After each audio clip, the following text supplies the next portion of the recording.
guys, welcome back to the Lovin Dubai Show podcast. It is Thursday morning and what a show we had for you today. We talked about new mental health regulations, Kris Fade's new baby, and we had a sit down with the one and only biggest tea stirrer of Dubai Bling, Ebraheem Samadi. And as usual, do not forget to subscribe to our podcast. It's an episode you don't want to miss. Good morning, Dubai. Welcome back to the Lovin Dubai Show, where we go through the top trending stories that everyone across the country is talking about. Our top story for you today: students raise money for Gaza in a very special way. As well, the UAE introduces a new law on mental health to protect patients. We have the big news about Shah Rukh Khan lighting up downtown Dubai with an iconic drone show that looks just like him. As well, Kris Fade and Briana welcome their new baby. Yes, they do. It's all about baby news. And later on in the show, we're going to be joined by the Dubai Bling star, Ebraheem Samadi, getting all of the exclusive tea on Dubai Bling. If you've binged watched the show, like we certainly have, we want you to stay tuned because we're going to ask him everything from what is the tea behind LJ's potential new partner, and also Zaina Safa, if that friendship is. Can't wait to meet him and actually talk to him, get the tea. But before we get to all of that, Farah, before the show, asked a real life question that I definitely struggle with, but maybe you have some tips for us. Well, I don't think I do have some tips for you. Neither do I. I wish I could say we do. We were actually talking about a very important thing, is work-life balance. What do I mean by that? Is that, so we wake up really early, we have to go bed early. So when is it the time that you can see your friends, right? And I just don't like the idea like, oh, I'm going to finish work and I just can't go out with my friends. But if I'm going to manage, my timings and what time I'm going to get back home, obviously I'm saying that because I am, shout out to my dad because he's against me even going out after work. So, I think honestly, if you manage your time and plan it out, you can have a work-life balance. Work-life balance. Yeah, I mean, because it just reminds me of school. When I was at school and I would want to go out, my parents would be like, "Oh no, you have school the next day." Fine. So what's your? Why is it no now? I mean, I can technically, but just let me plan it out, okay? Oh no, you can't have your parents telling you what to do. Yeah, I know. The thing is, although my mom still tells me what to do. She's probably watching the show right now. But Casey, why did you choose that jumper today? Well, Mom. A mom is a mom, But then at the same time, they don't tell me what to do. At the end of the day, I do what I want to do. But if something wrong happens, they'll be like, "Yeah, we told you so." I'll be like, "Okay, fine." For example, the other day I went out with my friends, and a lot of wrong things happened during that day that had me very, I would say, on my feet, that I couldn't sleep at all. Yeah. Everything was happening wrong. And the thing is, my dad didn't focus on one thing, the fact that everything happened wrong. He focused on one thing.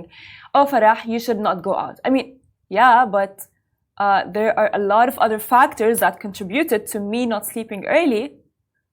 So how is that even possible? And I am going to be proving him wrong today, since I will be going out.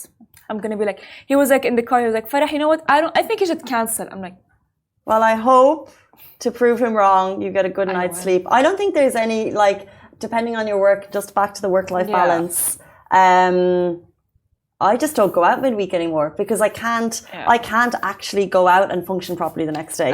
But you have to, but then obviously you get to the point you're like, am I going to be a hermit for my whole life? Am I going to be super duper boring? So every now and then when something really good is on, and there's something really fun or a birthday I can't miss, I'll go out that night and then I'll regret it the next day. Yeah, but Casey, I don't think you should have said that now. What if my dad's watching? He's going to be like, see? Because even Casey does not go out during the week. I'm like 20 million years older than you. No, you're not. You're not. But you learn things. But when there's something really good, or even if you have you have to cut yourself some slack. True. Also, you can't just be in every single night of the week because that's not life. You can't dedicate everything to either going to work every day, being healthy. You have to be able to release and enjoy yourself. And it's a Thursday. If Fridays aren't meant for being tired at work, I don't know what they're for.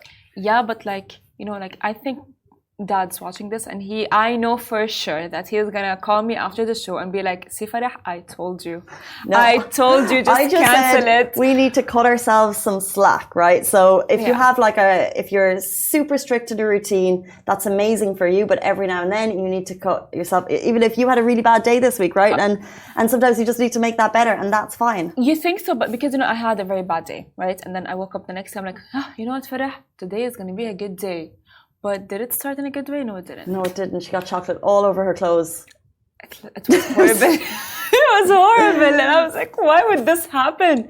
But it happened. So it's okay. It's fine. Today started on a good note. Since I slept for 8 hours, I'm like, there's people watching the show right now being like, 8 hours sleeping, what an absolute treat. Let's jump into our top stories. First of all, before we get there, good morning to everyone. Jonah, thank you for watching the show. We see you. Someone's looking for jobs in Dubai. We're not a jobs website, Indeed.ie is. But let's jump into our top stories for you today. So the UAE students have a lot of nice events, and they have been raising money for Gaza. Now, speaking more of that, the Gulf Medical University put together a Christmas market, which is actually very good, showcasing handmade goods, delicious treats, and entertaining activities suitable for people of all ages. Now, the initiative reflects a powerful blend of festivity and philanthropy, with students recognizing the importance of extending a helping hand during the holiday season. The market was not only an opportunity for the students, the staff, and the faculty to come together in joyous celebration, but also a collective effort to make a meaningful difference in the lives of those who have endured the ravages of the war. Now, proceeds from the event will be directed towards the Emirates Red Crescent's humanitarian efforts in Palestine and providing aid and assistance to the war-torn victims. I think it's really important to highlight these stories because, of course, the Emirates Red Crescent is working tirelessly to make sure that aid gets to the victims. And we saw massive community activations, especially, in the last 2 or 3 months, but that can't stop. That needs to continuously happen. So it's amazing to see this university getting behind the cause and putting all donations to Emirates Red Crescent. As you said, we have seen the UAE help the victims and people of Gaza and Palestine specifically.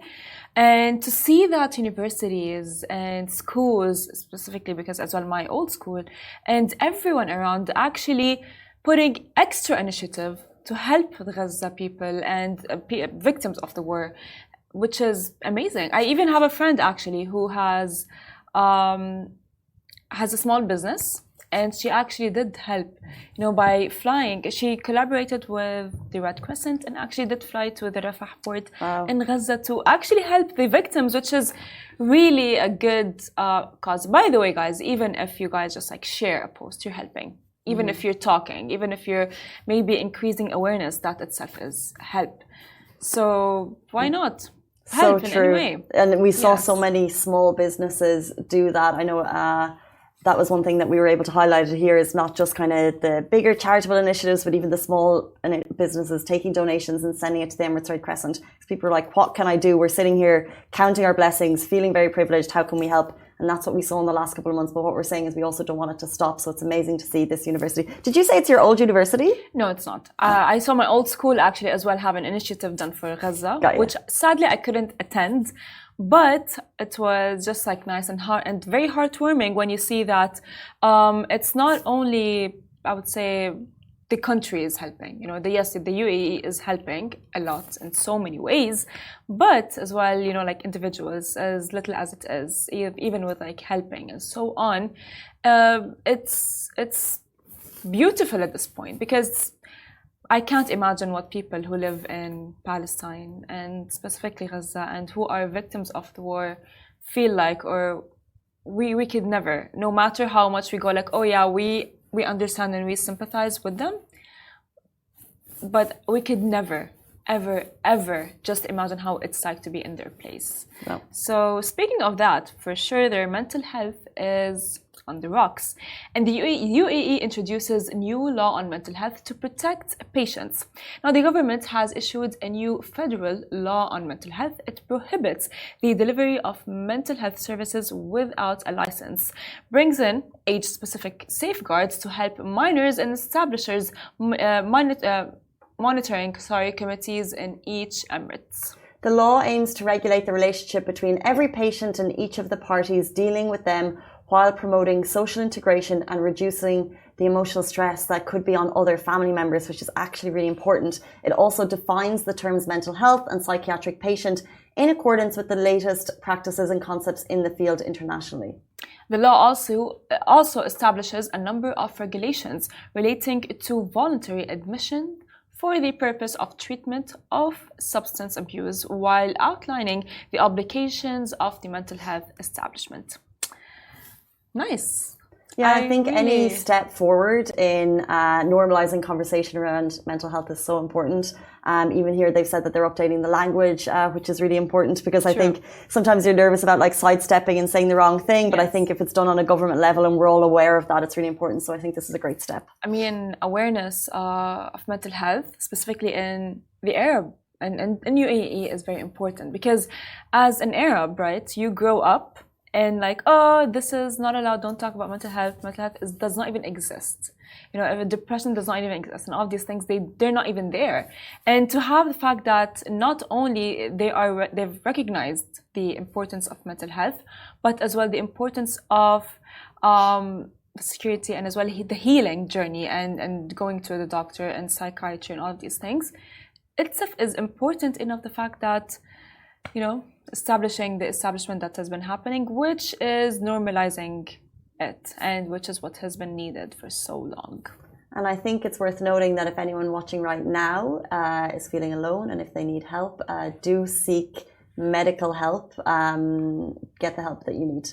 We're going to jump into our next story. We're talking about Shah Rukh Khan, who was taking over downtown Dubai, massively so, videos racking up hundreds of thousands of views when a drone show copied his iconic pose. SRK, loved by everyone, lit up Dubai, not last night but the night before with this unbelievable drone show. Crowds gathered to watch him promote his new movie. He basically was on one of those abras on the foot of the Burj Khalifa where the lake and the fountains are. That's very cool. He was standing solo doing his pose, and then a drone show lights up with the same pose. How That's Dubai can you get? Very Dubai life. Yes.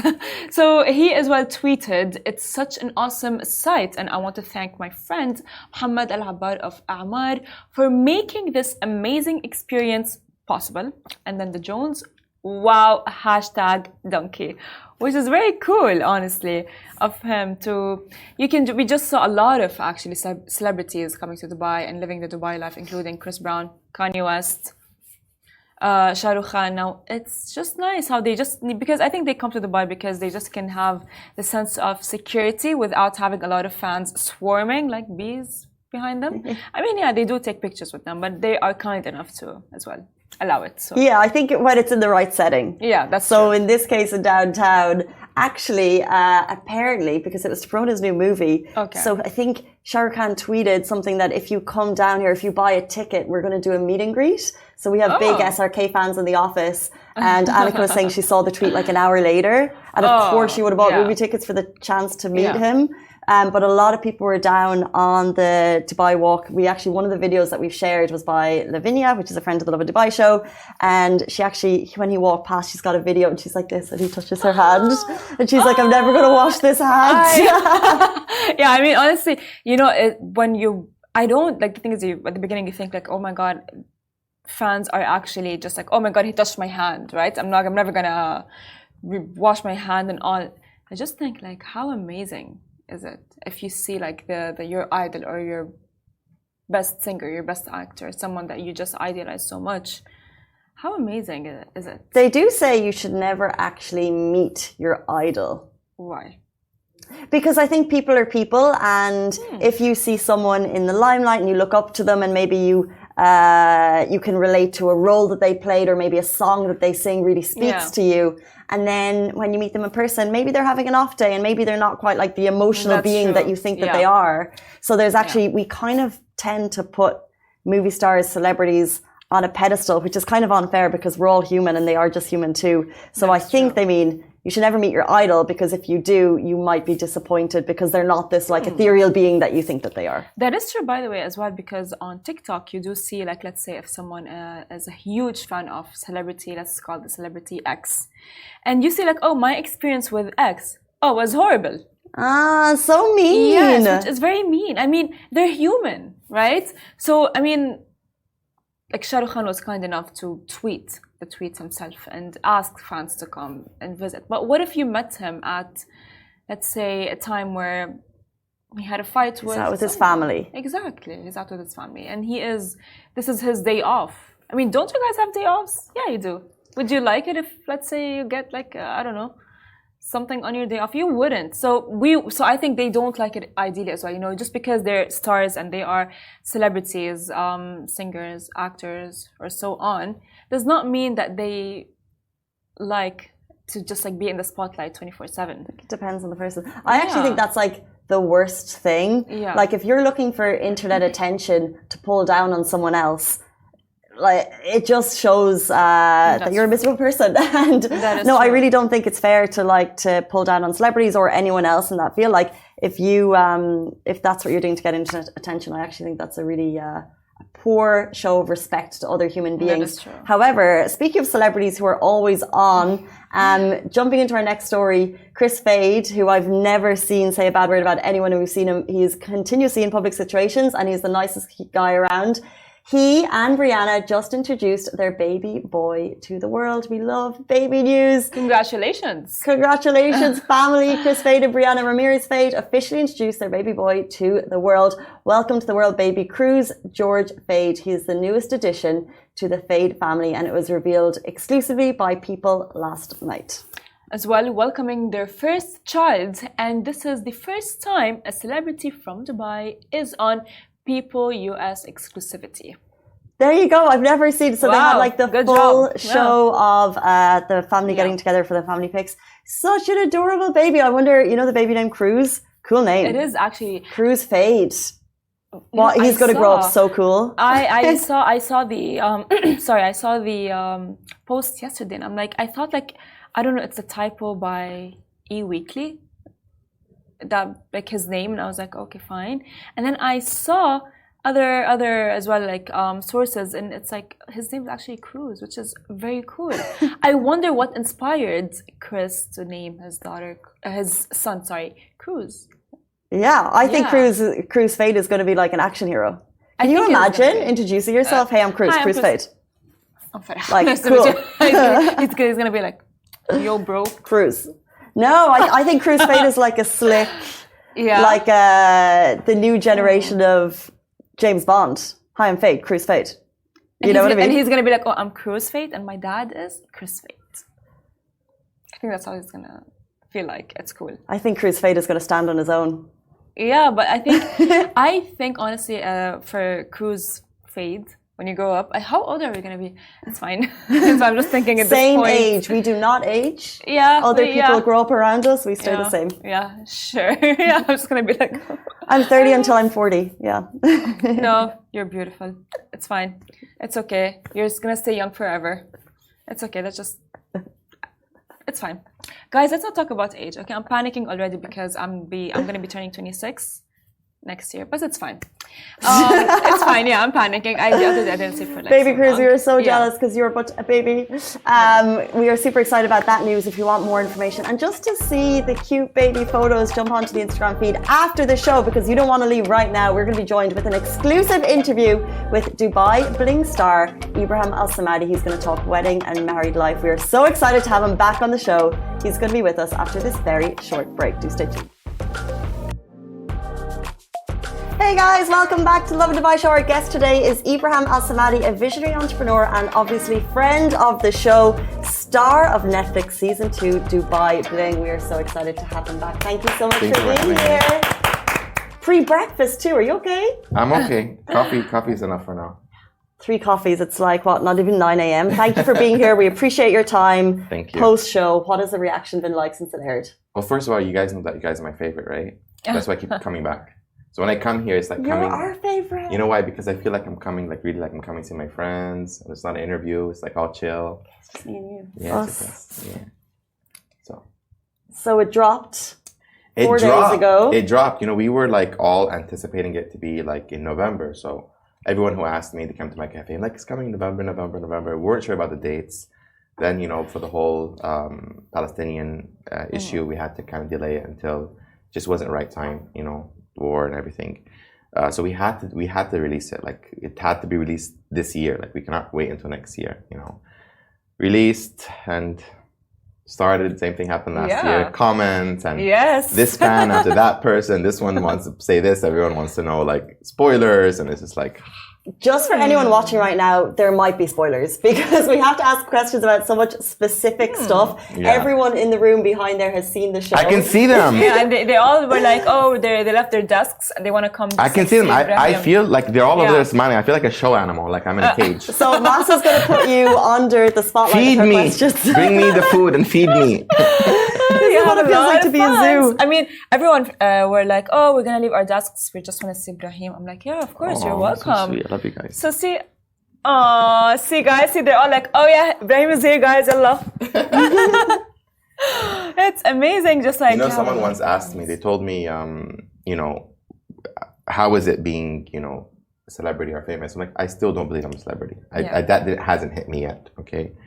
But there's a lot of plus and minuses in this thing. And, you know, life is a fine balance, so you don't always get what you want. You don't always expect what's going to happen. But one of the things that is worth all of the headaches, the drama, the endless hours of filming, and the things that go behind scenes is when you walk into a room and you see people smile. That's true. If they like you or if they don't like you, they're still going to smile because you came out of the show. Yeah. You know? Especially these days when I go to the gym, people come up to me and they're like, I just saw you on TV literally 20 minutes ago and now you're in front of me, you know? So they don't necessarily have to be your fan to smile, and that smile means everything to me. You know, it puts me in a positive mood. I never saw someone look at me like, you know, they're always smiling, they're always happy to see you. They think it's just like, you know. So. But can I say though, like Netflix is huge. At the moment you're trending around the world. What do you think you need to feel like a celebrity? I don't know. I think I kind of don't want to see myself as a celebrity because my mom has always raised me to be humble. Which is good. And I think that a lot of times, I mean, I know a lot of celebrities are humble, but the majority are not, you know? Yeah. So I always like want to ground myself, say, no, I'm just like everyone else. I'm no different. I'm the same. So it's just, I think it's just my mentality and the way I think and the way I convince myself about things. I don't ever want to make myself feel superior than anyone else, you know? Yeah, we were just talking about that, you know, with Shah Rukh Khan's news. And because celebrities are actually people. So it's amazing as well, your aura and I think maybe your energy just radiates through the show. You know, you're very funny, honestly. And you're just like very, I would say, humble, down to earth, and real as it could be. Yeah, you know, I don't plan things. So a lot of times, like, you know, some of our cast, when they're going into the confessions, like, how should I say this? I'm like, say it as you feel it. True. Don't fabricate it, because if you notice, all of my fans are all Gen Z.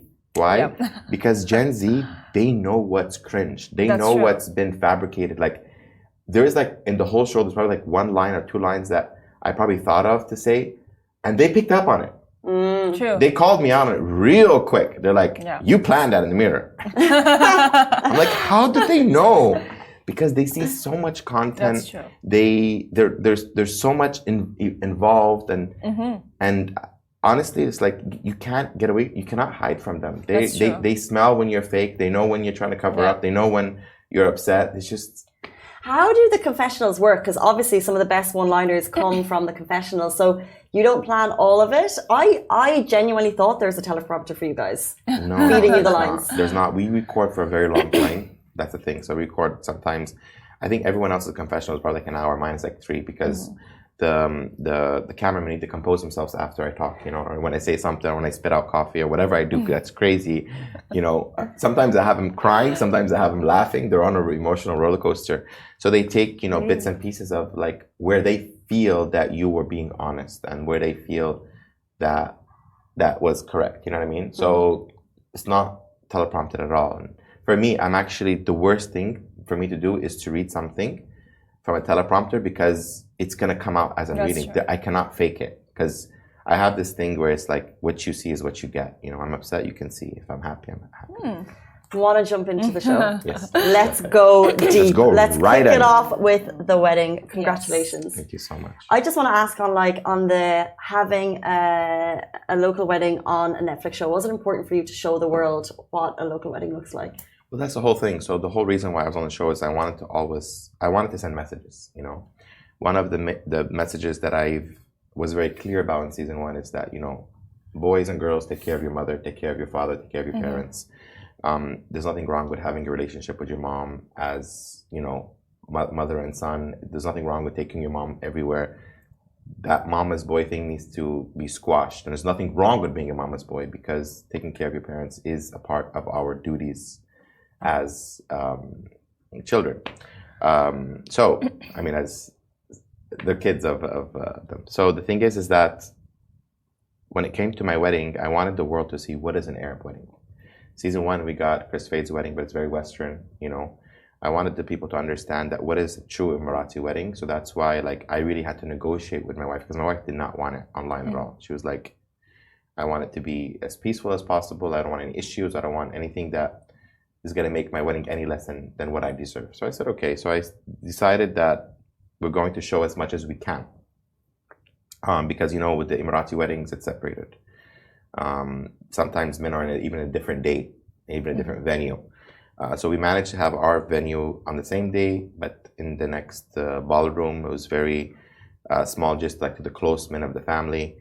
And I think that people around the world watch Dubai Bling to see that cultural aspect of Dubai. No one's interested in seeing another Western wedding because we've been seeing it for so long. All these years, Yes. you know. So they're interested to see how it works, and we tried to highlight as much, but everything was like very tight in time. It was for me, it was an emotional roller coaster because I had to be Ebraheem on Netflix. I had to be a husband. I had to be the wedding planner because, you know, Forever Rose did the whole wedding. So it was a lot for me. I didn't sleep for like 48 hours.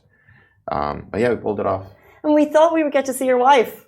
Yeah. I mean, here's the thing. A lot of people ask me, like, it's the most question I keep getting is about my wife. And as what people don't understand is that my wife, the reason why I was attracted to my wife, which she was my friend before, is because she's not on social media.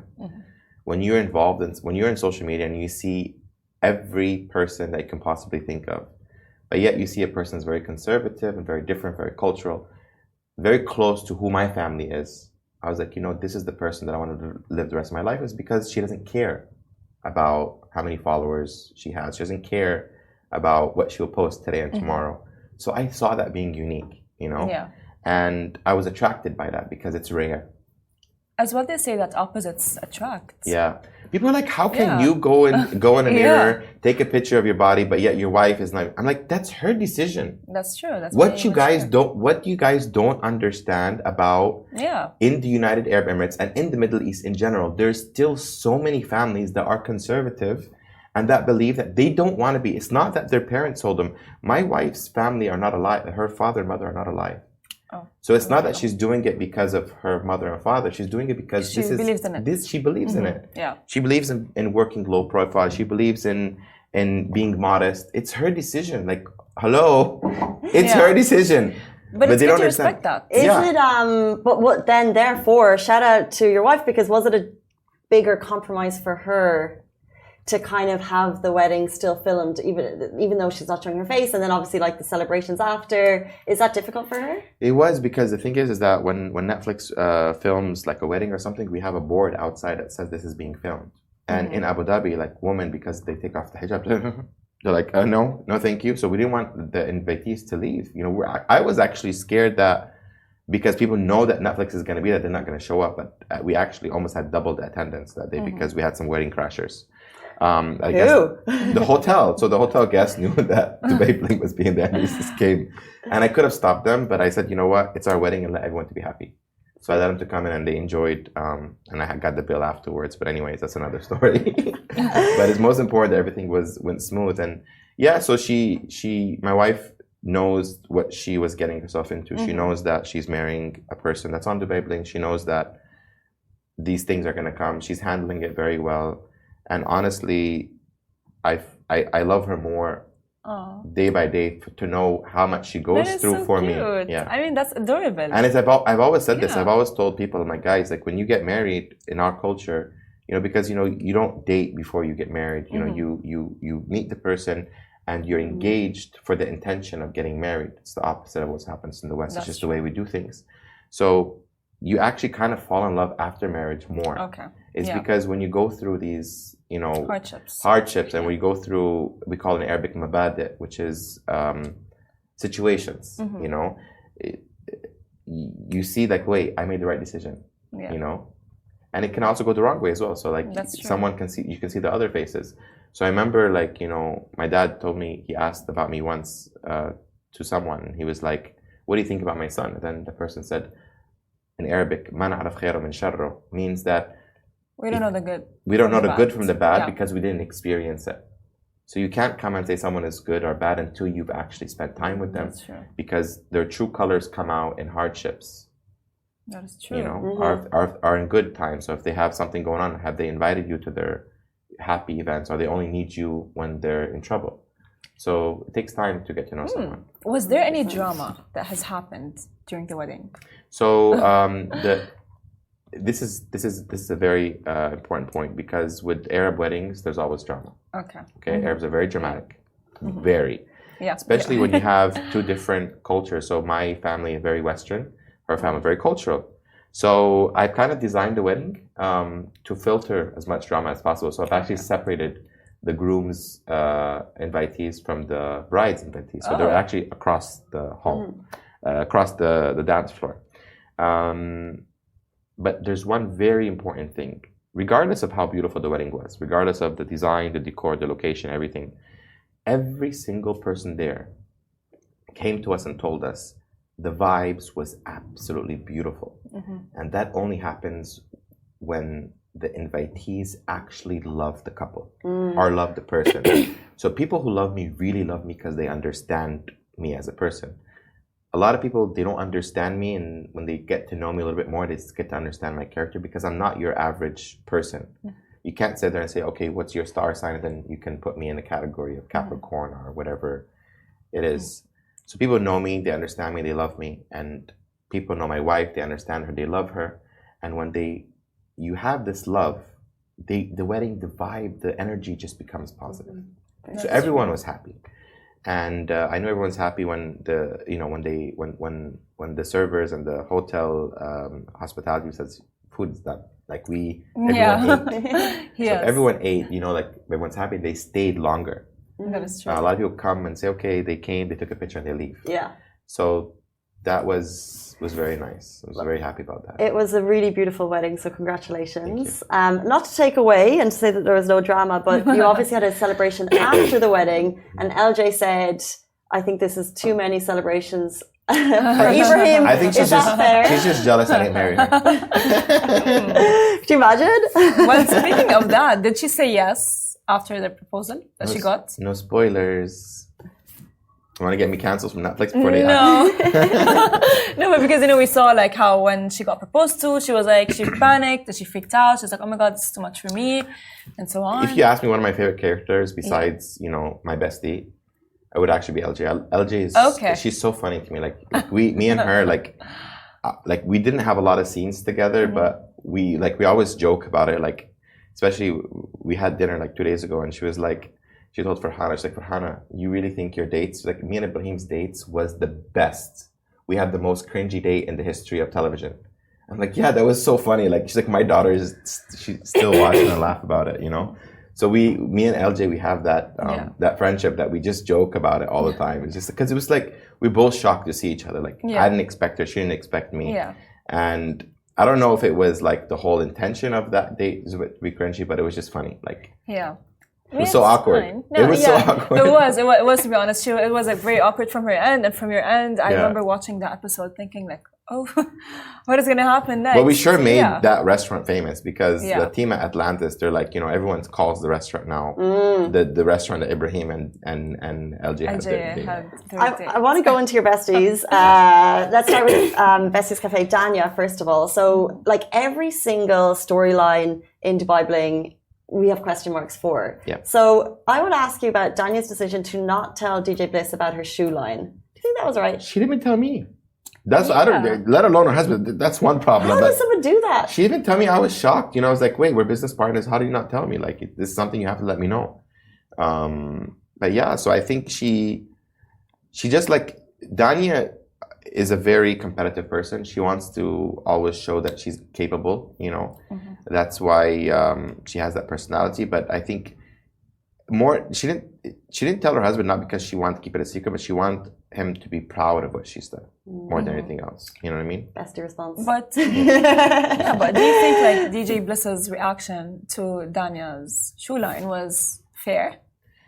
I think it's just for him. It's not the issue of the actual shoe line. I think he was just more concerned by the timing. You know, is that because he had his event? You know, if it was me, I had an event and my wife decides to launch something right before my event, I'll be upset also because it's like, you know, you couldn't wait until after. Like you had to do it right before. So Bliss came in to play peacemaker between you and Zaina. Do you think, I think Zaina was ready for forgiveness. Do you think you entered that conversation ready to be friends? If you watch Dubai Bling again, you're going to find out something that I apologized for the situation. I never apologized to her. She makes herself superior that if you notice what she says, she keeps saying, I'm apologizing. I'm not. Even from the speech, I apologize for the situation and not apologizing to her. But she takes it as an apology to her because she has that behavior of like she wants to show herself superior. Even on the third time that she claims that I apologized to her, I didn't. And when she came to the cafe, I said that you're a guest in my cafe. I have to be kind to you. I can't ignore you. When I sat down with her, I said, listen, if you want to put this behind us and you want to be on the train, you want to go forward with us as a group, you're most welcome. If you're not, you're not. So I never really apologized because I didn't do anything wrong. She came to my cafe. I came and put her in her place. It's simple. It's simple. So I apologize that the fight happened, but it wasn't in my control. I said what I had to say to her. The thing happened after I turned my back. You know what I mean? So she's very much loves to say like, oh, he's apologizing, or she says, oh, he shakes when he sees me. Excuse me? She makes the narrative herself, and she says it very strong. Some people who are weak believe it. But those who are smart and who go back and say, wait, who are you? Yeah. You can't compare yourself to Ebraheem. Ebraheem is self-made. He's been working as a businessman since he's 14. Why you try to belittle him and put yourself superior to him? But it's just her way of speaking and the way she kind of perceives herself and she shows herself. So the people know that Ebraheem was born to put her in her place. Oh my God. Yeah, because I got to figure it out. Like I know when we first saw each other, when we first met each other, I didn't know her before Dubai Bling. So I looked right in her eye and she looked at me and we both knew that this is gonna be it's gonna go down. Because I understand when someone walks into the room, because as a businessman we learn these kind of like I'm the lion, like don't try me, you know. We get this behavior. We walk into a room, we walk in with our chest, we show this. So she did that to me. Sit up straight. She did that to me and I was like, Can't do that to me. Not working. You mentioned making your own narrative, and I find the plot lines of these shows so interesting. Who on the show is creating their own narrative? Like we look at Bliss and Kris. Yeah. What's actually going on there? That's actually an old drama that I don't know why it didn't come up in season 1. I think they're probably left it for season 2. The thing is that I'm kind of torn between this because Kris wasn't my friend before, but I got to meet him on the show. He never did anything wrong to me. Marwan's a very close friend. He's like a brother. So I'm kind of torn in between. It's like, this guy didn't do nothing wrong to me, but yet this is my brother. Of course, I have to take a stand for my brother, but it doesn't mean that I have to also hate that person or dislike that person because Kris actually didn't do nothing to me. So me and Kris have a very respectful relationship. I literally want the best friend. Like someone contacts me and needs his contact or wants something, I forward it. I generally want the best for him. And I'm not taking sides in this conflict. I know my brother Marwan is hurt by what's happened between them, but I believe it's something that they need to figure out together, and I don't need to be involved because I have nothing to do with it. Did Netflix help create that storyline? Because it looks like it's all bliss and Kris isn't really aware. It's something from before, this is for sure. From what I heard, it's not created. This is an old drama. That they actually, I think when they were being casted, this was in the they knew that it was there. Just like Farhana and LJ had a beef from before, and this was known before casting, that these two have an issue, which people forget that I'm the one who bring them together. Okay. So every time I see Farhana and LJ hugging each other, because I'm like, listen, sponsored by Ebraheem. Sponsored by Ebraheem. Like if it wasn't, they were gonna tear each other up. You guys don't understand the drama that they had in between. Like the drama that Farhana and LJ. What caused They were very close friends. They were very close friends. They had an issue. They had a social media war. Someone commented, someone did something, someone fabricated something, and they hated each other. So if you debate Bling first 2 episodes, you know, and if you notice, like Safa and Zaina were actually adding fuel to the fire. That's true. Remember that sit down and like they were like laughing and like making it, you know? I don't like that. Like, listen, I'm all for drama, but when it comes to the drama is actually hurting and affecting someone's life, there's a red line. Oh. My drama is to be funny. It's to be funny, it's for a laugh, but it's never to make someone go home and cry or be hurt. That I won't accept. It's just an entertainment for me. So I didn't like how they were. And I constantly, it wasn't just Zaina and Safa, it was actually other people as well that were adding fuel to their hate, to their issue. And that hurt me. And that's why I decided to come and put them together. And now they're best friends. Like they are inseparable, you know? Do you think Safa and Zaina's friendship is as strong as they want to make out on the show? I think they are. I think Safa and Zaina are close. And I think also that the show actually also bring them together because, you know, they did their research. Okay. And what I mean by research is if you go into Google and you say, how do you succeed on a reality show? It's that just find someone and attach yourself to them. Because what happens in reality show is that the cast, they always want attention. Yeah. So if you're really good on the camera and the camera loves you and you have so many fans, whoever's next to you is going to be jealous that you have that attention, you know, or you have a very good charisma and you naturally attract people. Yeah. So you're going to have people doing cheap throws at you because their personality is a lot less than yours, you know? And that's exactly what happened to me is that they're attacking me because they know that no matter what I say, I'm going to get people's attention. You know what I mean? Or where. So what they did is that, listen, in order for us to be successful, we have to have someone that has our back because you're not going to get the cameras come film you by yourself. That's true. You need to have someone with you. So that was their plan. I believe so. Now this is just my observation of what they did. Because I don't think they're as close before because it's simple. Go into their Instagram, look at previous videos, you don't see them together. But now they're suddenly all together, you know? And they make good TV. So who would you say is the least problematic from the cast? The least? Yeah, the least. Lujin Amran. Yeah, she is. She brings us together. Even in one of the episodes, she goes and she says something like, you know, Ebraheem, I defend him, and he's like this and like that. For me, I didn't get mad because it's like I felt like, you know, my older sister is talking. So she's mom. Older sister. She's not that old.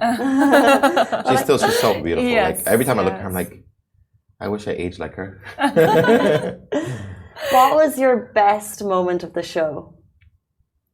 The moment I saw my wife without her scarf. That's so sweet. Because then I fully saw her. You know, like people don't understand like what's the idea of the hijab. The hijab, you know, if you look at the woman, when you see her with her hair, you see her complete. Yeah, that's true. So I never had this person was in my life for 2 years. And suddenly you see them complete. It's a different feeling. You know, the Netflix team, they were very, very much interested in seeing that part. So we really had to do it very carefully, like how are we going to do it? Because the cameramen are mid, so they can't see her hair. So we had to literally choose a venue that there's a stairs where she can stand, where the camera is not seeing her, but I can see her. So there's a 1 second of me seeing her for the first time And I'm so happy about that because my children get to see so that sweet. reaction. Is that I is look and I'm actually just so like, sweet. you know. I literally have That is goosebumps because you are actually so so sweet. right that we see Western weddings all the time, and it's very rare to show the meaning behind local traditional weddings here. So it's so beautiful that you guys It is. made that happen. Yeah. So And my dad, I was there, obviously. So seeing it again on TV, every time I see it, I cry because I remember my dad crying, and people are like, "Why is your dad crying?" I'm like, doesn't every parent cry? Have you know, crying from joy when they see, you know, because obviously they see my life flash in front of them. Like this kid, I was holding him in my hands, and now he's getting married, and you know he's growing, and all my hard work has paid off. And, you know, heartwarming. You'll be looked after now. Yeah. So speaking of, you know, we spoke about your favorite moment at the show. Do you have any regrets? Any regrets? I'm a person who doesn't really have regrets because I believe everything happens for a reason. Good. We build on, like, we learn from our mistakes, and I think the balance of life, we have to do some things that are wrong in order for us to understand what's right, and it's part of balance. But if I was to say, I do regret, you know, going actually into Zaina's office in season 1 because it's really not me. You know, I'm not the type of person to belittle a woman. You know, I've always uplifted women. Women were always my priority in life because of my mom. I always supported her. I was always, in Arabic we call it sanad, which is a back for her.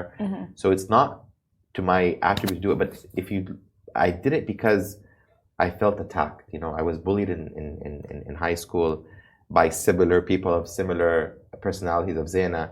So for me, I remember those bullies that used to bother me, and it's just this defensive mechanism that comes up automatically.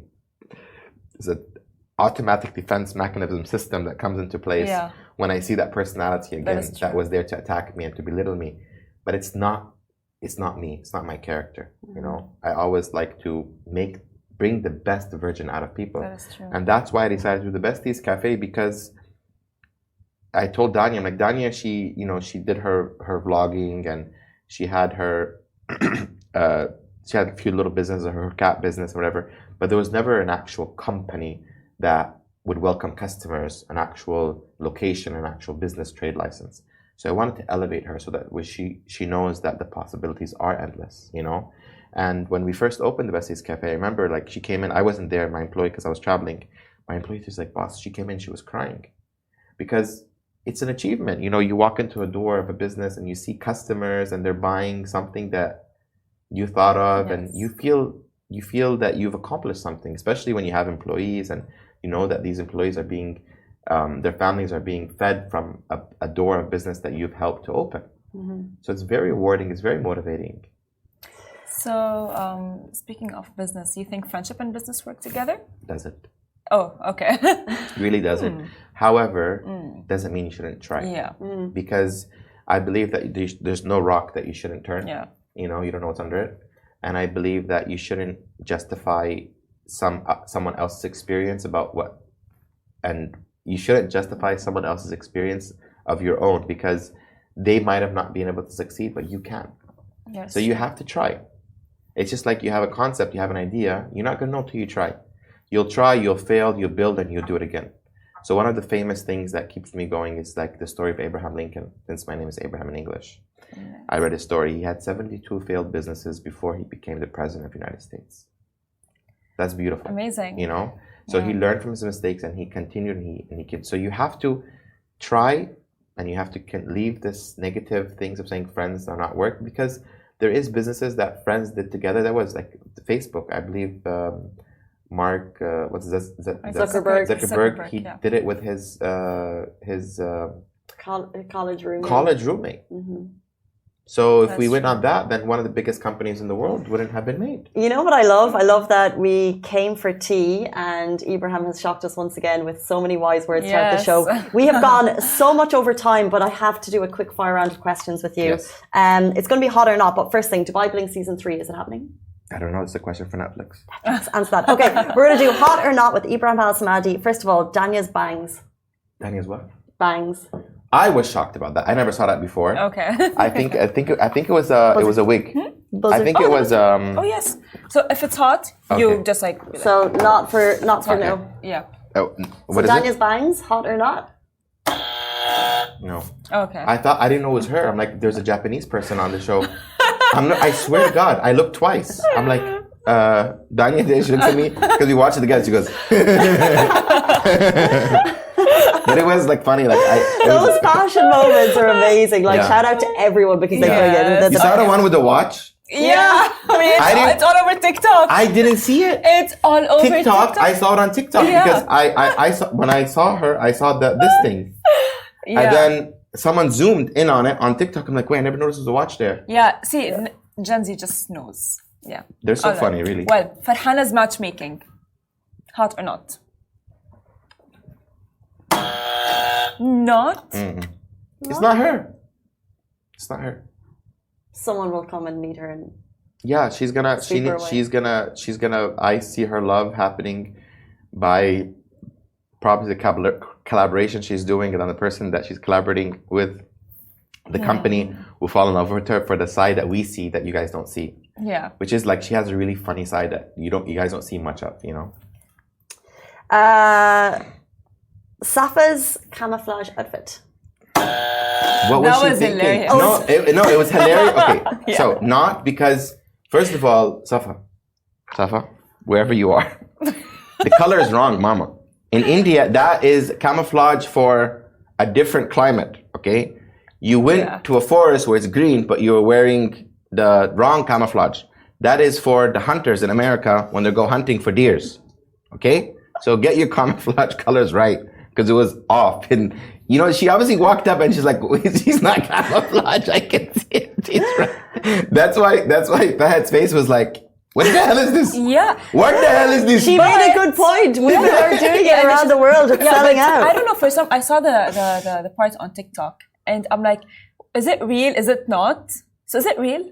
What is real? Like her actually, like, did she actually think that she is gonna be camouflaged? I think she was just trying to be funny. Like knowing It's the Safa. funniest moment. Yeah. I mean, knowing Safa, she did not. I mean, no person in their right mind would actually do that. But she was trying to be funny, and I have to give it to her. She was funny. She did make me laugh, but that's about it. It was great. Yeah. It was honestly, yeah. Yeah. Well, Lujayna Omran's clothing line is a hot. Wow. Okay, wow, really? I really loved, Lujayna Amran works with passion. Yeah. And Lujayna Amran, I don't know if you guys know this about her. She is a perfectionist. If you're ever invited to her house, that's the house you want to be invited to every day. Yeah. Because to the cutlery, to the things in the bathroom, the towels on the right side, the correct type of soap, those type of places? That's Lujayna Amran. Okay. Like she thought everything through. And she thought it through with a very, and you look at her and she's like, it's like always thinking like, is she a robot? Like, how is she so perfect? I'm like, can you give us classes? Like, So it's a wow. so wow. It's a wow. Yeah. DJ Bliss's concert. I danced my ass off. Can I say ass? Simran was there with you. You guys had a great time. We had so much. We were dancing together. So it was a big proud moment. If you saw me, I got on stage and I was putting the flag. Like, it was like, it's our territory. We got this, So it was amazing. I'm so proud of him. Really, really like. There's no Emirati DJ that has ever had the whole Coca-Cola Arena concert for themselves. Mm-hmm. It's a big proud moment for him. I'm super proud of him, and it's a big moment. Yeah. Well, LJ's boyfriend, hot or not? I've said so much in my interviews about him, but they didn't put it. Now here's the floor. This guy is the most cringy person I've seen in my life. I literally had to. Come on, like his lines. He's just like, Can I be on, I'm only on episode 7, so I haven't seen him yet. You need to. No, he's through it. He's all through it. Like, don't see him. The things he said, I have all due respect for him as a person, but I believe he just came to have 5 minutes of fame. Really, because I don't think, like, I even told LJ, I explained this to her, like, I don't think he really loved her. Yeah. I think he was just trying to get famous, because if you look at it now, like, I don't know if I can say what's happening between them, but anyways. Does Ajay agree? Are they together? Does Ajay agree? I don't know, like, did you go into her Instagram? Obviously they're not together. Now. But you would know. You have her on WhatsApp. We could just. I could normally text her now. So what's going on? It's just no. It's just that like I checked like I seen that. I looked online and I saw like they're not following each other. Like. I think honestly, so she said no to the proposal. I don't know. I mean, she could have said yes. Doesn't mean this, maybe they could have just not happened recently. But from your judgment of his personality, fake, absolutely fake. Like the thing is that he claims he says he's a model, right? Yeah. So I don't think he was good in reality, and I don't even think he'd be good as an actor because I felt he was acting as a bad acting. I felt that's my personal opinion, but it was absolute cringe to the day of Timbuktu cringe. But if we're surrounded by cameras, not everyone can go in and be their natural selves. Is she happy with Let's make a poll. Do you think it was cringy? I think everyone says it's cringy. I think we could do a poll right there. I love seeing myself on camera. I think, guys, can we talk about my fashion? Yes, Can we talk about your fashion? Where does it come from? Green hair, suits. So basically, the whole green hair thing was that Mona Katan had her Kayali event, and she wanted us to have pistachio. And I went to the mall and because I don't have anything pistachio, I wanted to really support her. I wanted to be there for her, and I couldn't find. If you saw like the pictures in my phone, everything was pistachio, like inspiration things. I couldn't find it, so I finally had a shirt. So I put the shirt on, and then I was like, you know what? I want to go all out. I want to come actually all green, like Hulk. Okay. But then I was like, the Netflix team was like, we want your face to show and blah blah blah because it's an important scene, whatever. So I said, okay, I'm gonna do my hair green. So I thought it was pretty cool. People thought I was a joker, but where do the suits come from? Because honestly, like they're incredible. Are they local? A lot of my outfits this year was from Michael Cinco, which is a local-based designer. Amazing. Which I'm super proud of. And the thing is that if you go into my closet, you're gonna be shocked at things that you'll see. But this year, I wanted to wear a Dubai-based brand so that way the whole world knows that we can compete with Paris, we can compete with Italy. And actually, to be honestly, if you look at some of the pieces that Michael Cinco makes, you cannot compare it to yours. It's even better because this is local talent. This is someone that is not being inspired by any other designers around the world. It is clearly things that comes from his mind, They are giving. We've literally got 15 minutes over time, but 15. I was gonna say Ebraheem Samadi, the star of Netflix season 2, Dubai Bling, absolute legend. We love you so much. Thank you for coming back, guys. That is all we have time for the Lovin Dubai show. We're back with you tomorrow morning, same time, same place. Goodbye. Adios, amigos. Goodbye.